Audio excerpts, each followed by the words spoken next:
like on Zoom and Google Hangouts, you can only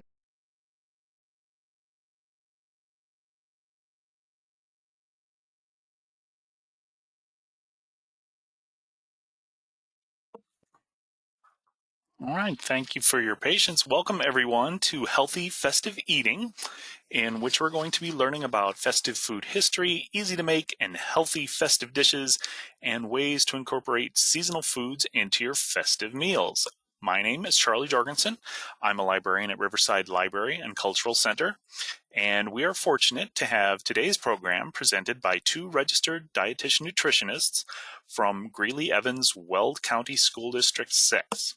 So without further ado, allow me to introduce Rebecca Robbins, Nutrition and Menu Specialist, and Johanna Bishop, Wellness Specialist. Welcome, Rebecca and Johanna. I'll ask you to unmute your mics at this point.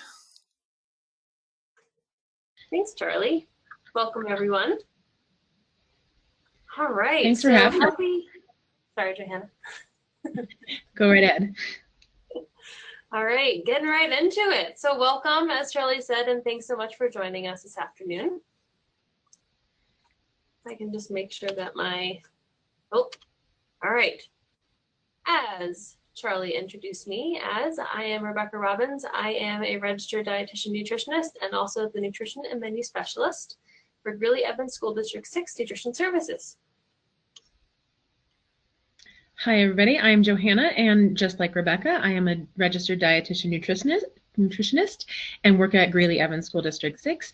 And I'm the wellness specialist and focus on student wellness. So what's on the menu for today? So we are going to talk about festive food history, along with using local and seasonal foods and holiday cooking. We're going to review a couple easy to make festive dishes. We're gonna talk about some festive activities that don't have to do with food, tips for eating during your holiday meal, and then we'll go into a short question and answer session. So getting right into it. So festive food history. So a little disclaimer before I get into all of this.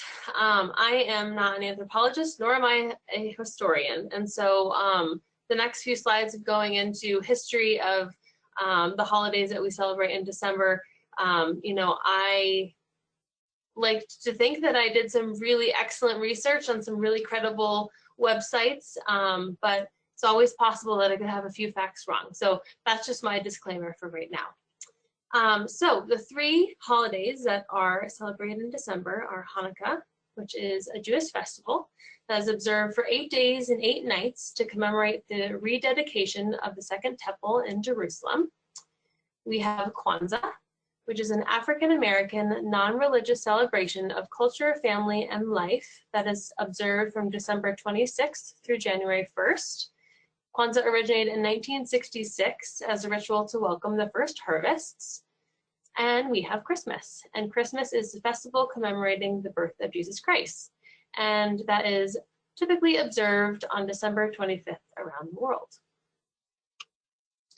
So we chose, a few main foods, popular foods that are celebrated at each of these holidays. So we have latkes for Hanukkah, mazao, I'm hoping I pronounced that correctly, at Kwanzaa, and gingerbread at Christmas. So latkes, we typically associate potato latkes with Hanukkah, which is essentially a fried potato pancake. Mazao symbolizes the work and the crops or the basis of the holiday. And gingerbread is a baked good that is traditionally made into cookies, houses, and or breads. All right, so the history of latkes. So to first understand why certain foods are eaten during Hanukkah, we must first make mention that fried and dairy foods are traditionally eaten. Specifically for dairy foods, this dates back to the Middle Ages, when the Book of Judith played an important role in Hanukkah. Judith was a celebrated Jewish heroine who saved her village from an army by giving the army's general wine and salty cheese. After this general passed out from drinking too much, Judith beheaded him. And the Israelites then launched a surprise attack on the invading army and won the battle. And in Judith's honor, it is tradition to eat dairy foods during Hanukkah. Typically, when we mention latkes, one would think of potato latkes. However, latkes actually descended from Italian pancakes made with ricotta cheese. My father's side of the family is Jewish, and there has never been any mention of that, so that was a surprise for me. The first connection of these Italian pancakes with Hanukkah was made by a rabbi in Italy named, and I hope I'm pronouncing his name correctly, Rabbi Colonimus ben Colonimus. What a name. I would like to have a name like that. And he included these pancakes in a list of foods to serve in the ideal Purim feast and included them in a poem about Hanukkah. And then in 1492, when the Spanish exiled the Jews from Sicily, these exiles introduced the cheese-based latkes to the Jews of northern Italy. And since these latkes contained both dairy and were fried, this resulted in them becoming a traditional Hanukkah dish. And potato latkes first came about in the mid-1800s due to the large crop failures in both Poland and Ukraine, which resulted to the mass planting of potatoes. All right. History of Mazao, again for Kwanzaa. So Mazao is one of the 7 symbols of Kwanzaa that are celebrated and displayed together in a dedicated space in the home. Mazao specifically symbolizes collective labor and the basis of the celebration, which is crops. And the mazao is typically a bowl or some sort of serving platter that is a combination of fruits, nuts, and vegetables that the celebrants put together. And then gingerbread. So originally the term gingerbread meant preserved ginger in medieval England.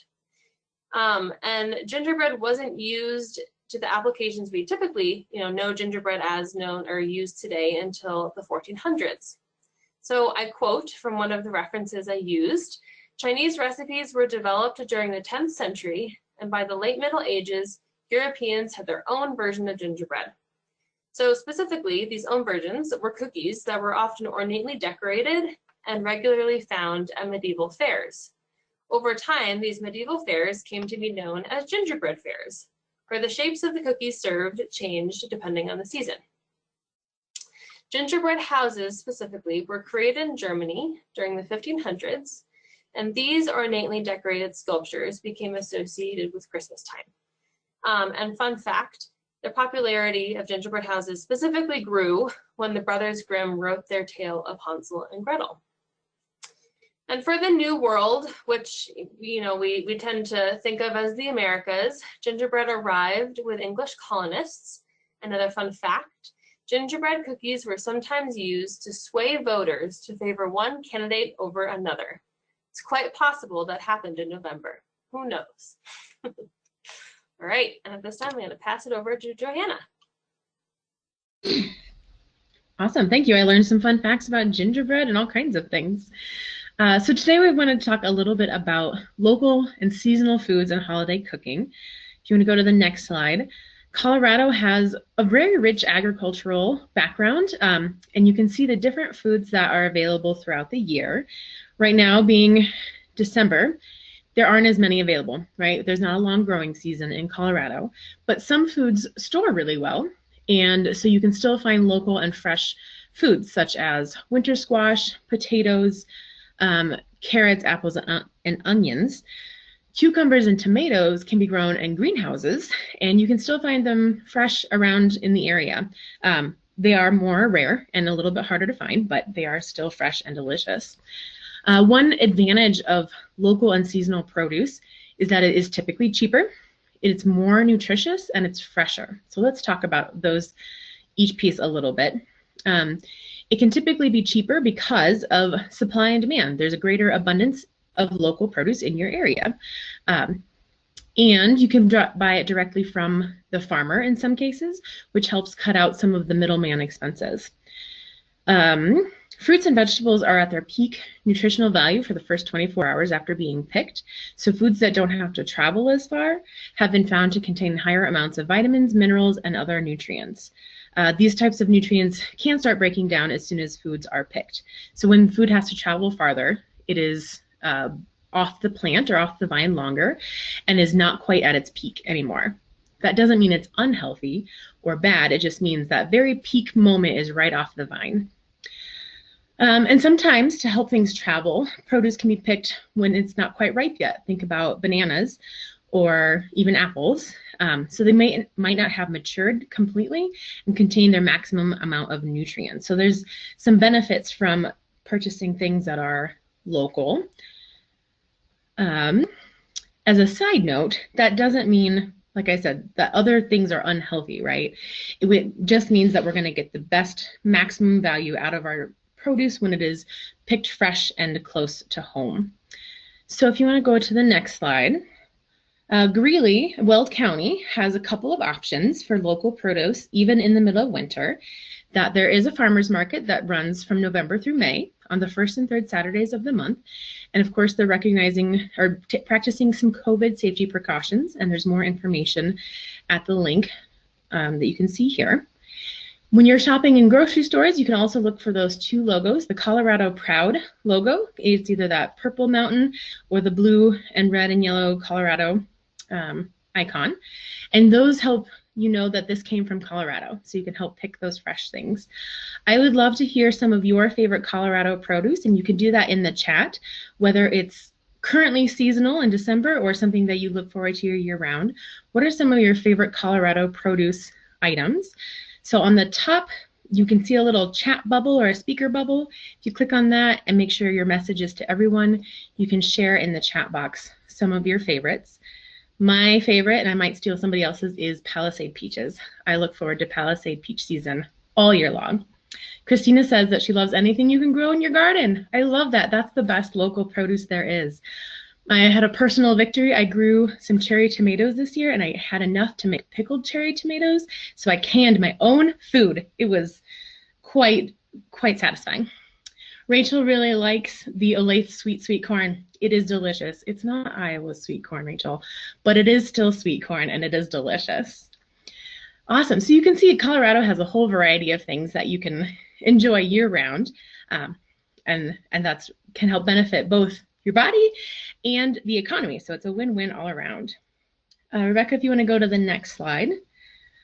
Weld County is the #1 agricultural county in Colorado. We sell over $2 billion, that's billion with a B, $2 billion in agricultural products as of 2017. We grow and produce things like corn, wheat, sheep, hay, poultry, eggs, nursery plant items, beef, dairy, vegetables, sugar beets. We also raise horses and sod. So there's a whole variety of things just in our county alone. And supporting local growers helps support the economy. So the money that is spent with local farmers and growers stays close to home and is reinvested in businesses and services in your community. So it helps keep those dollars close to home, supporting your community and family, and can be a really beneficial partnership all around. And I'm going to turn it back over. Nope, I'm going to keep it still because we're going to move on to easy festive dishes and talk about butternut squash. So squash is one of those things that you can both buy locally. It grows really well here in Colorado, and it stores really well. That it's something you can enjoy fresh all throughout the winter because it stores really easily in a cool, dark place. So butternut squash is really great roasted, but I wanted to talk a little bit about preparing it because it can be a little bit tricky. So the easiest tip is to purchase it already fresh, pre-peeled, and cubed. You can buy them in the grocery store in the produce section that they've already done the work for you, so you just have to cook it and eat it, which can be really helpful. And you can also purchase it frozen and pre-cubed, so that again makes it really easy for you. But if you do want to, if you have one at home and you want to prepare it yourself, I have a couple tips for you. So it's easier to peel with a Y-shaped peeler. You can see my peeler here, as opposed to the more traditional straight edge. This Y peeler gives you a better grip on it and keeps your fingers away from it. So it just is a little bit sturdier tool to peel. And these are like $5. These are really cheap, but can be really helpful. And then when you're cutting it, right, a butternut squash is really round and wobbly and can be really hard. So I have a potato to demonstrate. When you're cutting, make sure you use a finger claw so that you're not getting your fingers chopped off. So use a claw, and you're going to chop a flat surface. So I just cut off a little bit of the edge here, and now you have a flat surface to cut moving forward, so it's really stable, and that keeps your fingers safe, and it makes it easier to cut. You can also prep butternut squash several days in advance. So if you get a really big one, you can cut it up and cook it half of it one day and half of it another day. Or if you have some extra time and on the weekend, you can prep it on a Sunday and then cook it on a Tuesday. So that can really help make butternut squash more accessible. And it's a really delicious, creamy, kind of just delicious squash, full of vitamin A and all kinds of good nutrients. So this recipe, you would toss it with some chopped walnuts and oil, spices, and then roast it. And then once it's done, you would add the cranberries and just a little drizzle of maple syrup and serve with your holiday meal. And that recipe comes from Cooking Matters.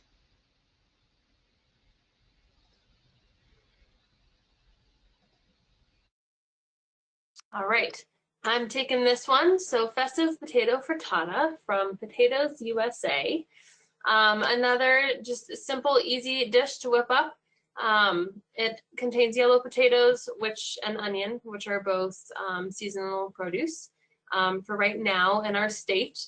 And as I don't have any cutting boards and knives and peelers at my desk like Johanna. She came really prepared.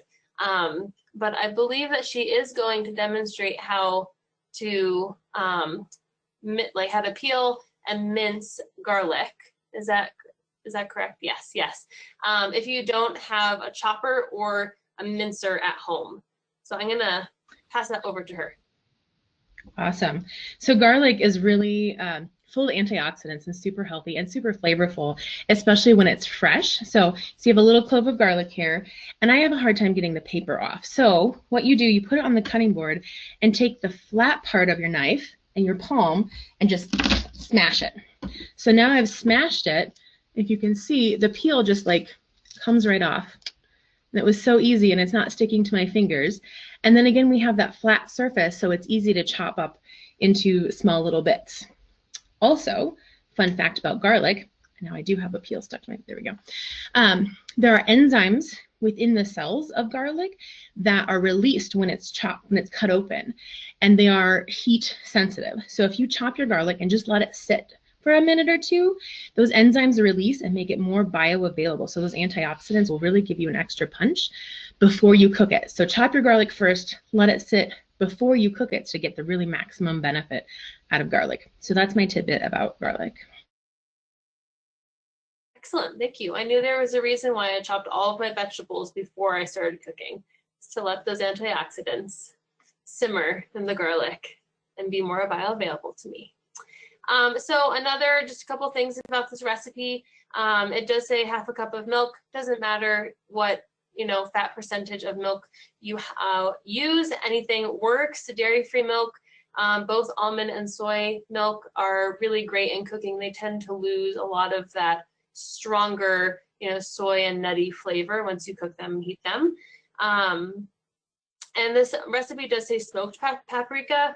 You don't necessarily need smoked. Regular paprika works as well, but it is a ground spice. So you just chop everything up, throw it in, and you cover it with the eggs and the milk and the salt and the pepper, and then you put it into the oven and you let it bake and enjoy. Right, I'm turning it back over to Johanna. Awesome. So when I think of the holidays, I think of food. There are some foods that it's just not Christmas season for me until I've made cookies or whatever the case may be. And I think those are really important traditions, both for the body and the soul. But we also know that holidays can be really food-centric, and we wanted to just throw in some ideas of how to help celebrate and be festive without food.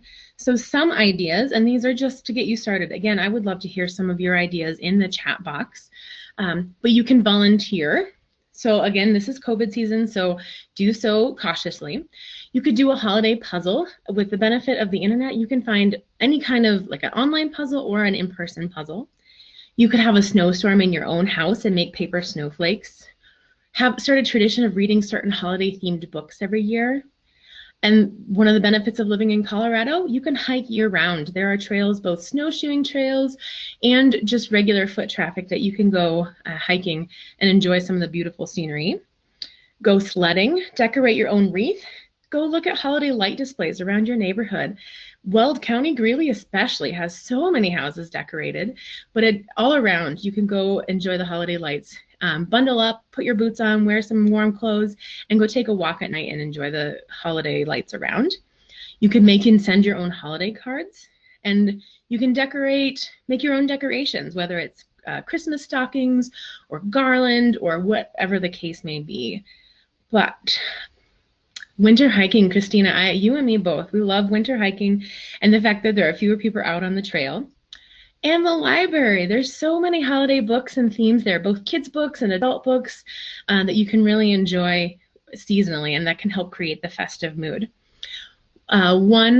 One other tip, I just encourage you to really embrace that childlike joy. So we have Christmas decorations at our house, and we have a projector onto our driveway that has snowflakes, and we had some little kids come by and created a new game called snowflaking, which you just run around and chase the snowflakes on the driveway. And so that was a really cute little activity that these kids came up with on their own. So sometimes it's fun to take the cue from the little kids in your life and join in their fun and festivities. Charlie also says that we have a take and make craft kits for kids available at all of your branches. That's such a cool activity that you can take things home and do them in a safe way. I love that. Yeah, you don't get to keep kids, just the kits. But I love that you can take that and still have fun in your home in a safe way. So just an encouragement for some healthy festive activities that are not just about food.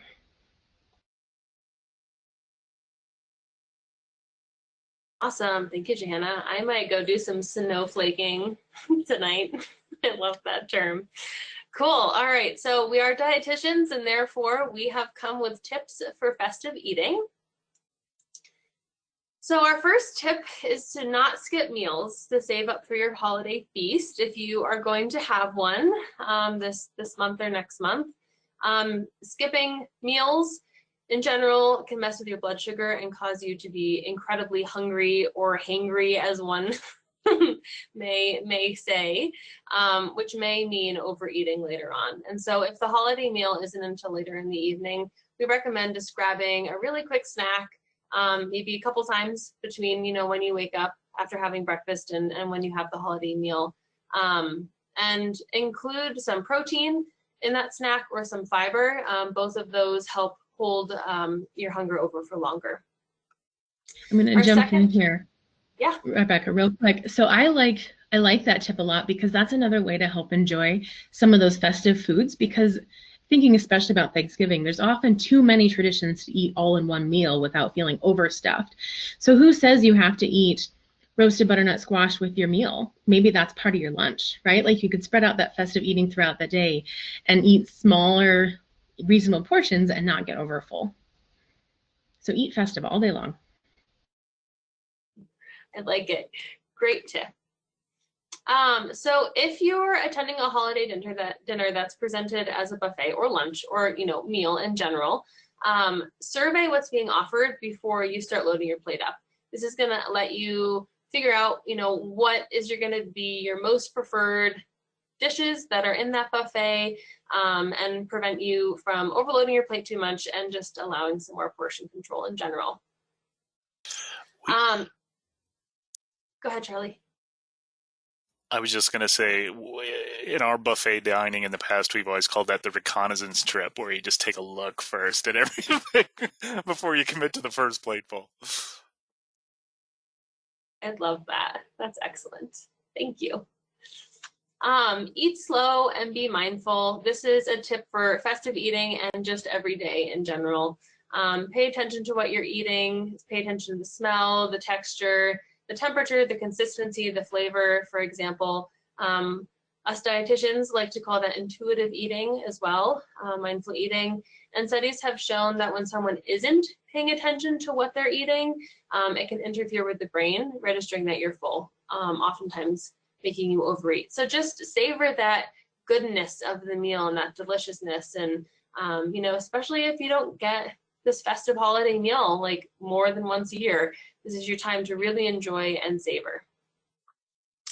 Once you're done enjoying and savoring that first serving, wait at least 20 minutes for your brain to sync up with your stomach. This is about how long it takes from when you start eating for your brain to register that you're full. And if you're still hungry, go back for seconds. But in that time, use that time to chat with friends, enjoy a beverage, and just be present and enjoy. Try to limit eating and drinking alcohol up to 3 hours before you plan to go to bed to maximize sleep quality. It'll give the stomach some time to digest and move its contents into your small intestine, which will decrease problems such as heartburn or insomnia. Be kind and gentle to yourself. It's all about balance. No food is a bad food. It's just about quantities. Balance what you put on your plate and focus on moderation. It's okay to indulge, especially if it's just a one-time per year situation. Enjoy it, and as Johanna likes to say, it may be the one time each year that you get to eat your Edna's signature Jell-O salad. So take a moment to appreciate it and savor it. And as Johanna mentioned, for the festive activities, don't forget just to keep moving and grooving. Exercise has so many important benefits. It helps improve mood and mental health, ramps up our immune system, which helps us fight off sickness, which is particularly important right now, assists with digestion and improves sleep, among many other things.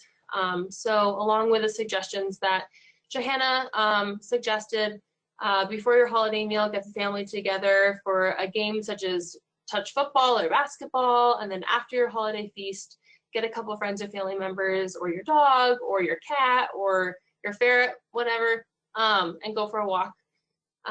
Food's an important part of the holiday season for pretty much everyone, I think, so try to take the main focus away from food and place it on family, fun, friends, laughter, and don't stress. Don't stress. We already have enough stress in our life, especially right now. So take the stress out of it.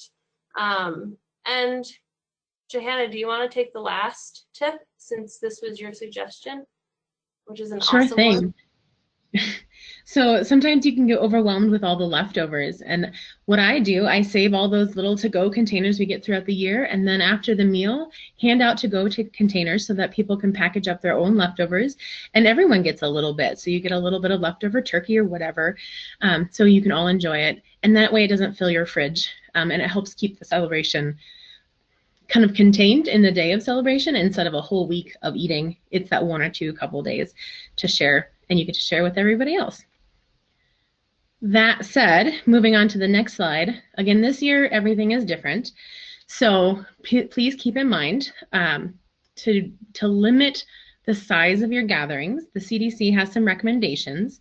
One alternative, if you really enjoy cooking that big meal or trading with friends, is to consider a socially distanced meal swap. So instead of everybody making their own meal, like I'll make the turkey and you make the pies, and then we're going to meet up somewhere and swap half of the things so that we each get to enjoy everybody's cooking and your own signature dish, but you're not eating inside with a large group of people that aren't in your household. So that might be a fun twist on a tradition for this year, is to do a meal swap with some of your friends and family.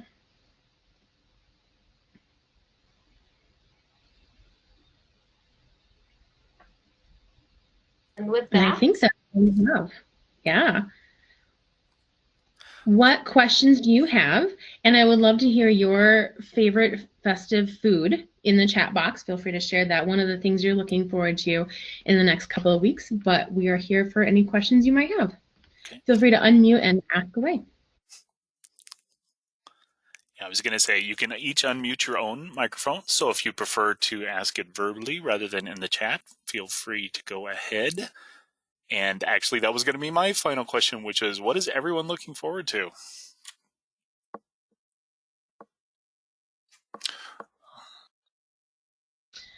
Molasses cookies. I feel like December is the time for old school traditional foods, and molasses cookies, what a great thing.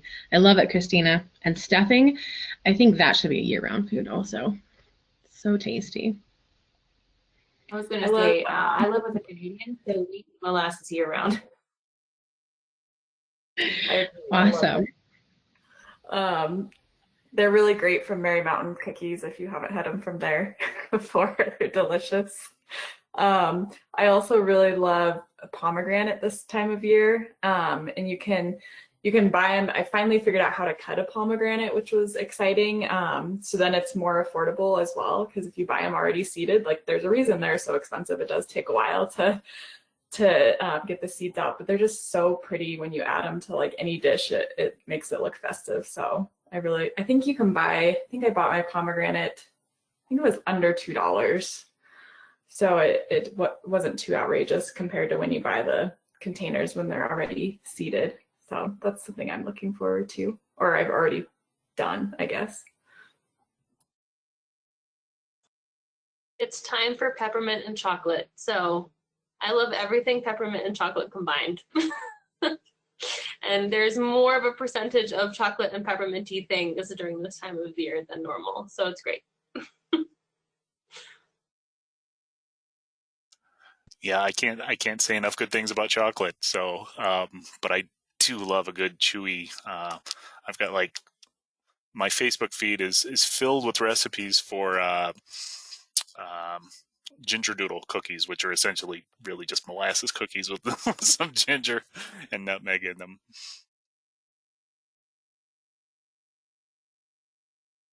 That sounds delicious. Yum. So I might yummy have to flavors.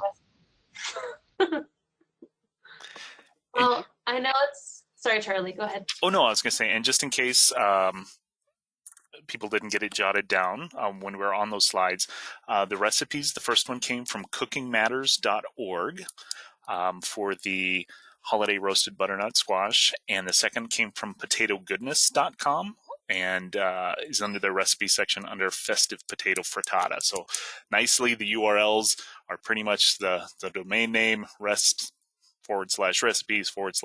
and then the name of the dish as it was listed there. And Johanna and I are more than happy to share our slides too. So if anyone wants a copy of the slides and then the URLs to all the resources that we provided, including the references from the history that I looked up, feel free to just email one or both of us and we can send those to you.